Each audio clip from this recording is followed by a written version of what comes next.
Capricorn Connect. People, potential, technology. He is a serial entrepreneur, board member, strategist, innovator, speaker, and founder and CEO of PIPRA. With PIPRA, John Klepper developed a groundbreaking AI-based technology which prevents the outbreak of the disease Delirium. Today we'll talk about what this disease is, Delirium, and how to prevent it, but also what motivated John in developing this groundbreaking technology. John, thank you so much for being here in the podcast, now also as a video podcast. How are you today? Thanks, Jacob. It's a pleasure to be here. I'm doing great. Love what you've set up here too. It's really spectacular. John, tell us and the audience about PIPRA. What is the background of the company and what motivated you setting this technology up? With pleasure. So I've always been very motivated by impact, wanting to try to do good and give back. I was working in Alzheimer's disease, early detection and prevention, and for the same reasons. And then I came across this disease area called Delirium, which I discovered is massively underserved and underrepresented, has awful consequences for the patients, for relatives, and also is a massive cost to hospitals. So I got super excited about trying to solve this problem, and then put an amazing team together to help us do that. You also had a personal motivation behind it. Huh? Yeah, so there was a combination of this massive opportunity from a business perspective, from a emotional perspective, to be able to do good. But as I learned more about Delirium, and I'm happy to talk a little bit more about what that is, I called my mother up and I asked her if she could tell me in a bit more detail what had happened to her in hospital some years back. And she described this terrifying experience where she woke up after surgery, and she was in her room and she thought that, there were monsters coming out of the walls. Wow. She thought the staff were trying to kill her. She was for several days, she was terrified, and most patients that have delirium will describe it as the most terrifying experience of their life. So it's like a hallucination. Memory loss, confusion, disorientation. It's for many patients, they recover within some days or weeks. My mother luckily had a full recovery, but many patients don't, and they end up, instead of going back home after the hospital, they go to a nursing home. They have dementia, or they die within a month. And what is very sad is that this disease is very preventable. And there's just not enough awareness about it within hospital. There's not enough awareness about this disease in the general public. There's not enough people asking questions about, is this going to happen? So what very often happens is people will say, especially when I do public speaking and talks, when I'll always have a few people afterwards come up to me after this talk and say, thank you so much for sharing your story. This happened to my mother or to my father, my grandfather, they went to the hospital, they were super sharp, they had a hip surgery or knee surgery or whatever it is, and they were never the same afterwards. And what they're describing is delirium. So we're together with my team. We've been able to develop AI-based algorithms to help predict which patients are at risk, and then to help support the prevention of delirium within hospital. And how much, if we talk numbers, how much do you think you can prevent with PIPRA the outbreak of delirium? Like if you percentage-wise, So, do you have any estimates? Yeah, no, not estimates. We actually have proof now. We did one of the hospitals we work with here in Switzerland, one of the major hospitals, private hospital. They did a publication on the use of PIPRA in their hospital, showing a 29% reduction of incidence in their hospital. And then since then, we've implemented in several other hospitals. including in Spain and Germany. In one of the major hospitals in Madrid, in Spain, Getafe Hospital, we show a 43% reduction in incidence. Wow. And in Munich and LMU, we show a 72% reduction of delirium. Wow, impressive. Within their hospital. So we have now proven that we can not only predict which patients are at risk, but we can actually reduce this incidence massively, which is, of course, amazing for the patients, for the relatives, but also massively cost effective. Saves millions for the hospital, because delirium is actually one of the most expensive problems in healthcare. And I can give you some figures around that. It's 60% more expensive to healthcare than diabetes. Wow. So you also would help the system with this technology. So it's not just like the patients, but also the system itself. Yeah, so what happens when a patient has delirium? They end up staying much longer in hospital. They end up needing much more care while they're in hospital. It's often extremely stressful for the staff. And because they're staying much longer in hospital and have all these complications, it often leads to other complications, like an increase in falls, infections, pressure ulcers, readmission rates go up massively. So all of these come at a cost. So it's like a chain reaction. Exactly. Oh. So by reducing delirium, which is by far the most prevalent in hospital-acquired complication, and again, I give you some numbers on that, it's 23% of patients over the age of 60. So nearly 1 in 4 patients over 60 going to the hospital will have delirium. So you reduce the delirium, you're also reducing all these other complications, which hospitals are spending millions trying to avoid. Infections. They go out of their way and spend a lot of time and effort and money to try to reduce infections or falls. So, and this is not a pharma product, it's not a medication, it's a AI-based technology. Can you elaborate a little bit about how you use AI for this product so I get a better picture? Yeah, sure. So it is non-pharmacological in its approach. There is no magic pill today. So there is no treatment. If you get delirium, most you can do is sedate the patient, and that's often worse for the patient, but makes it a bit easier for the staff. So what we do is we know the risk factors for delirium. And there are many. It's very multifaceted, much like dementia is very multifaceted. For one person, it might be something to do with their diet or their lack of sleep. For another person, it might be polymedication. There's all different kinds of things. Age is obviously a big risk factor. And so when a patient is admitted to the hospital, there's a lot of information that's entered into the electronic health record about the patient history. What is their age? What is their height and weight, BMI? What's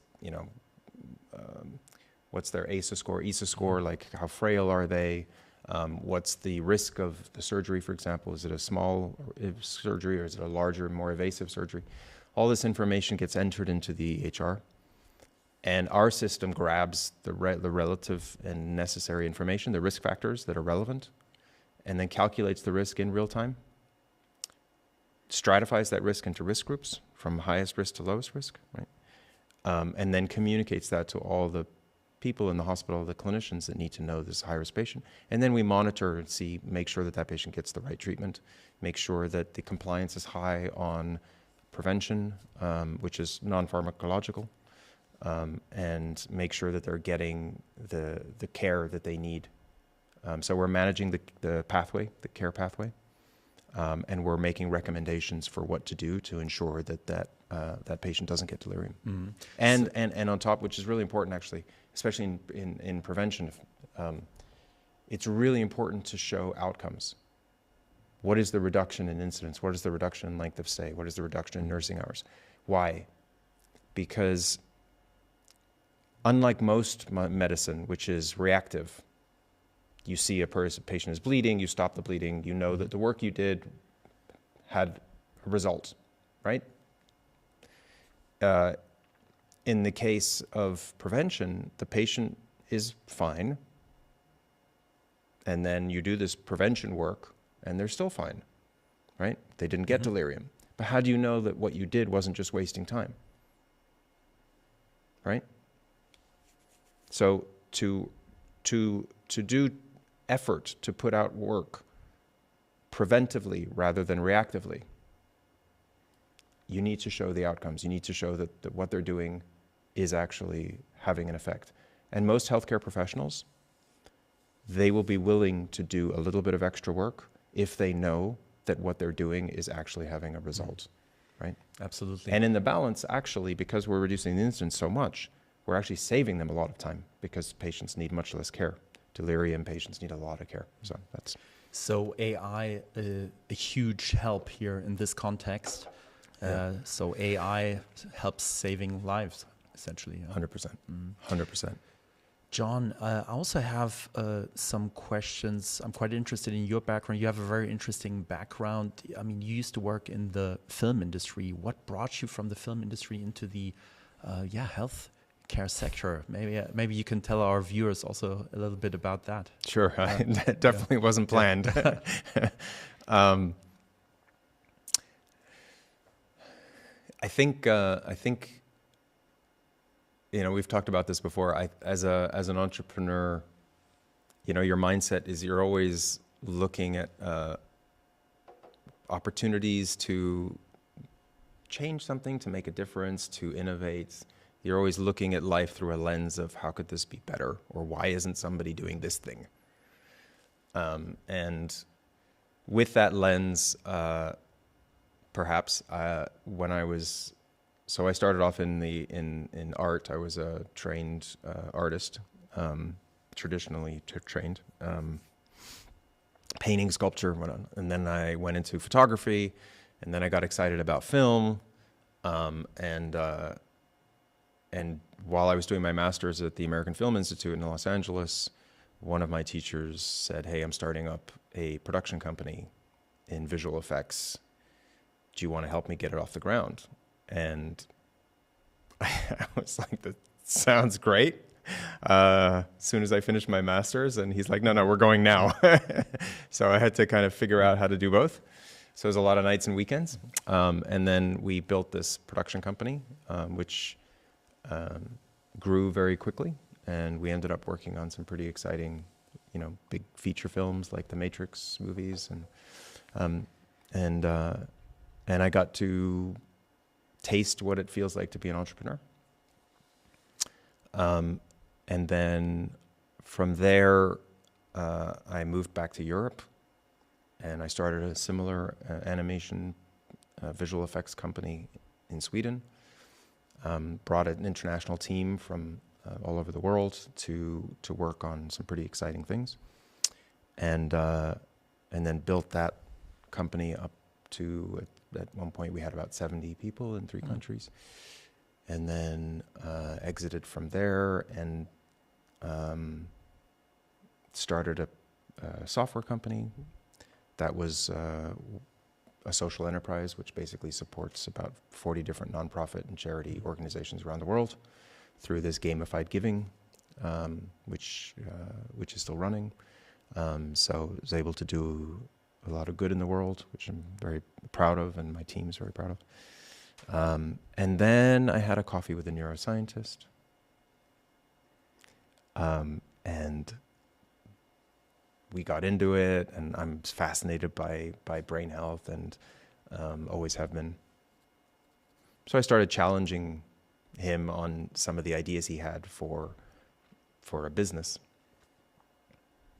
and throwing some ideas out. And a few hours into this conversation, he asked me if I wanted to start a company with him. And I love challenges. So, I mean, at first I asked him, I said, "Look, I'm not a doctor. I'm not a scientist. Why would you want to work with me?" And he said, "Well, I've got that part covered. I need a business guy who understands how to run a company." And then it started to click that no matter what field you're in, running a business is fairly similar. Like you need to put a brilliant team together. You need to make sure they're all motivated and working and running in the same direction. You need to make sure that they're all paid. You need to make sure that you're balancing finances, that you're, that you have a strong strategy and you have a sales team and you have, all of the different things that you need to run a company. It's all basically the same thing, right? You need to manage the board, you need to report, you need to have good governance. All these things are pretty much all the same. So, so it's exciting because I get to learn new things all the time in each industry, and I get to work with brilliant people. And we do have an incredible team at PIPRA. There's some fantastic PhDs and doctors and scientists and AI experts, and it's really. And with all your experiences in scaling companies, setting up company structures, organizations, what do you think are sort of the challenges that you always have when a company starts to grow? Yeah. So, finding the right team is, I think, one of the biggest challenges. And so important. It's so much more important to hire somebody that is going to work well in your team culturally and has the passion and the motivation, really has the drive, especially at a startup, because there's so many ups and downs, and there's so many times where you need to pull together and you need to support each other and you need to go through difficult times. And if the people don't have that drive and that commitment and that passion, and they don't have that culture, that feeling of team, they're just going to leave when it gets a bit difficult, right? So that's, I think, one of the biggest challenges. And I think what that looks like in reality is, you see an amazing CV and you think, oh, this would be perfect. We need this person so desperately. But you have this feeling that culturally, they might be complicated, it might be difficult, it might not fit in quite right? Do not hire that person. Like, trust your gut. So culture is important. Culture, and the gut feeling. The gut feeling, like, it's a relationship, just like a normal relationship outside. It's you're working with this person all the time, and they're working with the team, and everybody needs to have that. Of course, you fight, it's very healthy, but at the end of the day, you need to get along. You need to have that drive and that passion. So, would you rule somebody out who has sort of the perfect CV and comes from big corporate, or is really 100%? Yeah, and I've made that mistake before. A couple times, hiring the perfect CV, because I really needed that position filled. And it had been 3, 4, 5 months. I hadn't found somebody. And here comes this perfect CV. Had a bad feeling. Or not a bad feeling, but something didn't feel quite right, big mistake. In one case, it almost cost me the company. Oh, wow. Yeah. So it's so important. But then, other challenges, raising capital is a really huge challenge. It's unbelievably time consuming. It's, to do it well, it's a full-time job. If you're lucky, you can get it done in a short window, maybe 3, 4 months, 5 months. But especially in today's climate, investors are much more risk averse, and they're much more cautious. Their expectations for what they want to see at pre-seed, at seed, at Series A, is much higher than it used to be. So timelines stretch, and you need to be able to manage your business, run the business while also raising capital. And you have to have a lot of grit, because it's a lot of no's and it's a lot of patience, and it's scary during that time, because one of your number one responsibilities as a founder or CEO is to make sure the company has cash, and if you're a company that, especially in deep tech, where you have a long road, especially B2B, where you have a long road before you're break even or profitable, raising capital is, you live or die, right? So it's a tremendous amount of pressure, and one of the things that I really, really appreciate is spending time with fellow founders, entrepreneurs, and just being authentic and being honest about how difficult it is, and sometimes how lonely it is. And just being able to share that with other people it's so important. I think it also gets a bit glorified sometimes, maybe, like the whole entrepreneurship thing. Yeah, maybe. So, I mean, it definitely has its pluses. You know, we wouldn't do it if it wasn't for, you know. if it works, it's pretty good. You know, there's a lot of fabulous, you know, moments where you jump up and down and you hug each other and you celebrate, you know, with your team and with your fellow founders. But for every one of those moments, there's 10 like, oh my God, what are we going to do? And you just feel the weight on your shoulders get heavier and heavier and heavier. Yeah, the highs are pretty great and the lows are pretty low. Yeah. And so, you know, I'm very fortunate at PIPRA that I have two amazing founders who are, you know, super supportive, and I hope I'm the same, you know, for them. But we also, you know, we support each other also in our private lives. You know, if one of us is going through something, we're there for the other, and make sure that they take time, you know, with their family, with their friends, whatever is needed. But it's a journey, and it is not for the thin-skinned or the thin-hearted, lighthearted. So you need a thick skin, definitely. Yes. John, what is the plan for the future for PIPRA? I mean, so our vision is, for now, is a world without delirium. And it may sound niche, right? Because delirium, I haven't heard of delirium, but as I said, it's 60% more expensive to healthcare in the United States than diabetes, and diabetes is a huge problem in the States. Yeah. So that gives you an idea of the costs. I think it's estimated a couple years ago at $156 billion a year to U.S. healthcare, where diabetes is around $90 billion. It also affects, that we know about, 60 million people per year and growing. Globally. Globally, yeah. Globally, yeah. Yeah. It's probably a bigger number than that because there's 70% of cases are missed. They're not diagnosed.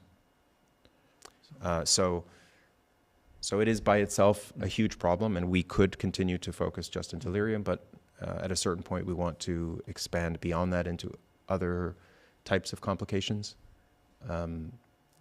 cognitively or not. So I think dementia is a very interesting area that we want to explore. It's also very closely linked to delirium, and I can tell you how. So if a patient has delirium in hospital, their risk of having dementia goes up 1,400%. Wow, that's crazy. Yeah. So in many ways, it's like pre-dementia, right? Wow.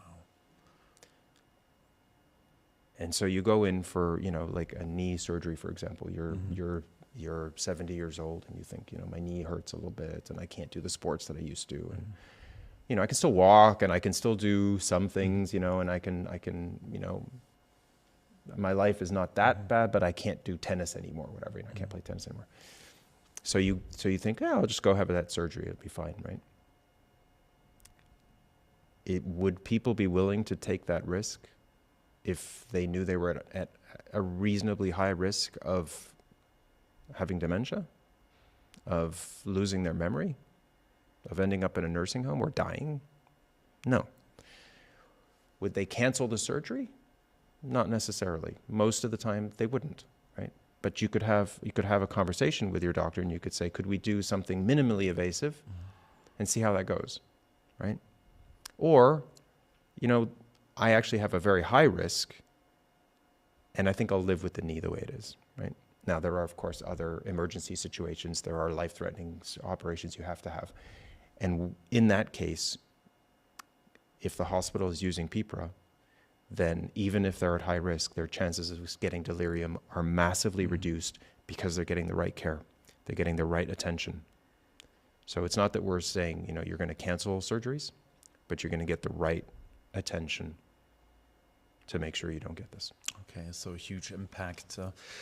John, finally, I have still some personal question, if it's okay with you. Also, a question I love to ask my guest is, if you had a choice, you can walk out of the studio today with a new superpower. Which one would you pick next to your other superpowers that you already have? Yeah, that's a great question. I love that question. Empathetic resonance, I would say, would be maybe one of them. Okay. Please explain. Yeah. So like the ability to feel and understand the emotions of others. Mm-hmm. I think that's super important, especially today. There's so much disconnect, right? People are can't just have a conversation anymore, and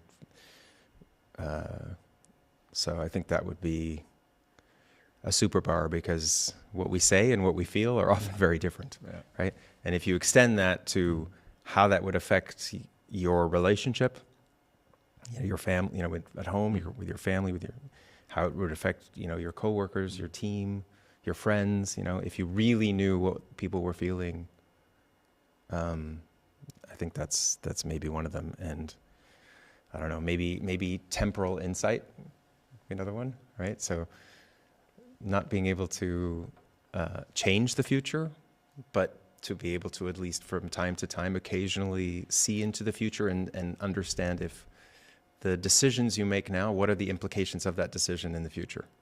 Yeah, I would love to have that too. Right? Yeah, that's a good one, or two good ones. Yeah. And then which autobiography would you buy if you would pick one? So many good ones. I haven't read Trevor Noah's Born a Crime. He wrote one? Yeah. Okay. He's the comedian, right? Yeah, exactly. Yeah. Also a podcaster. Yeah. But he had the Daily Show I think it was the Daily Show for many years. And he's South African, not right? a podcaster, but an interviewer. He did a lot of interviews. South African and half Swiss, actually. Oh, okay. I didn't know that. Yeah. Fantastic guy. And got to meet him very briefly in Doha, Qatar, actually, because he was there at Web Summit, and I was also doing a talk there. But yeah, so I think that would be a fun one to read, because I think he's brilliant. He's had the chance to talk to presidents from around the world and so many amazing, influential people. But he's also a comedian, so I've heard that it's quite funny.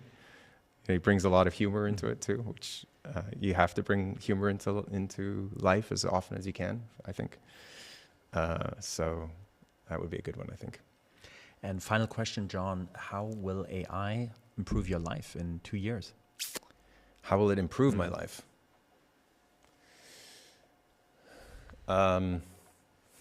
Because we could go the other way with that conversation too.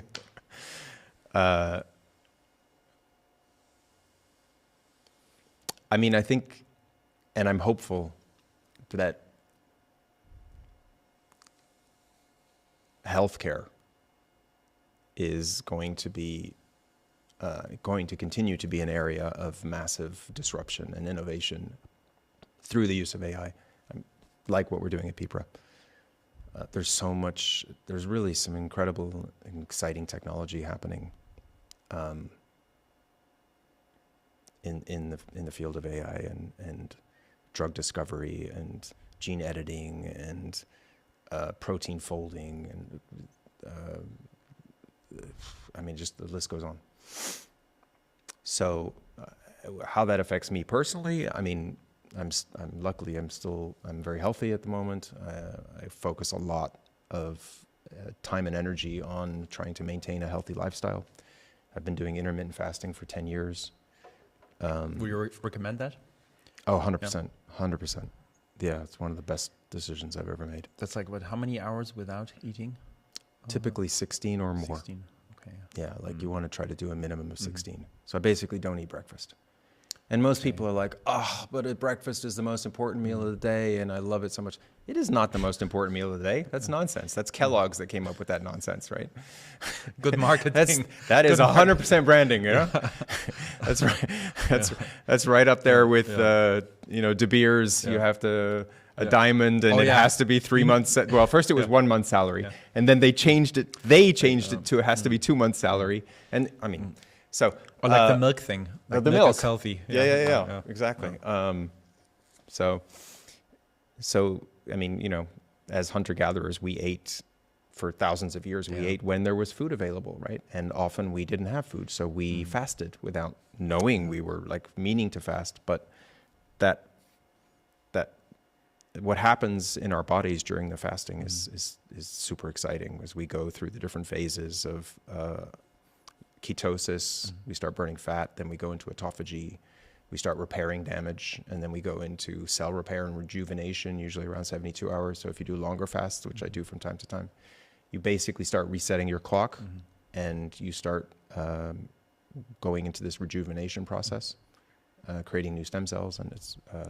What was your longest fasting period? 7 days. 7 days. Yeah. Wow. Yeah. So, and it seems hard, but for example, the breakfast thing, right? So we have this. We produce this hormone called ghrelin, and that's basically our hunger hormone. It tells us usually about a half an hour before we're normally eat our normal schedule that hey, getting hungry. Time to eat. So if you stop eating breakfast, first few days, it's painful because your body is still producing ghrelin, but your body adapts. And after a few days, you stop producing as much ghrelin, and it just slowly tapers off to the point that you no longer feel hungry. It's usually about 7 to 10 days, and you just don't feel hungry anymore. Oh, wow. And it's the same thing that happens if you move to another time zone, right? So if you go to the States, for example, and you're 6 hours or 9 hours ahead or behind, you're hungry at weird times for a little while, and then your body just adapts. You start eating in a normal schedule, and you start feeling hungry at that time zone. So the body adapts. The body adapts, yeah. So I also get less tired, if you eat less. I heard of this. Yeah, effect, you actually end up getting more energy. And what I learned is super interesting, and I'm sure a lot of your viewers know this, but the reason why we have so much more energy when we fast, because it doesn't make sense, right? You think I don't have any food, or I haven't had as much food, I should have less energy. But your body's number one principle is what? It's survival, right? We are built and engineered to survive. And as we go longer and longer without food, our body goes, oh, hey, you could die. You need to eat. So you end up becoming like a superhuman. So you asked me about superpowers, right? Your body is you become like a superhuman, so that you can go hunt, and you can be a super efficient hunter, and you can have super focus, right? You become really focused, so that you can get food, you can eat, and you can continue to live. So I need to try that over Christmas. It's going to be hard, the fasting, but maybe not over Christmas, because that's a really fun time to eat. But maybe after. Could be a New Year's resolution. John Klepper, CEO and founder of PIPRA. It was a huge pleasure. Thank you so much for being here. I wish you all the best. Of course, Merry Christmas, and also have a great 2026, and hope to see you soon. Thank you so much, Jacob. The same to you.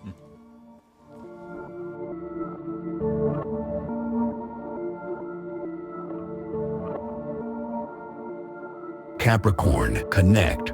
People, potential,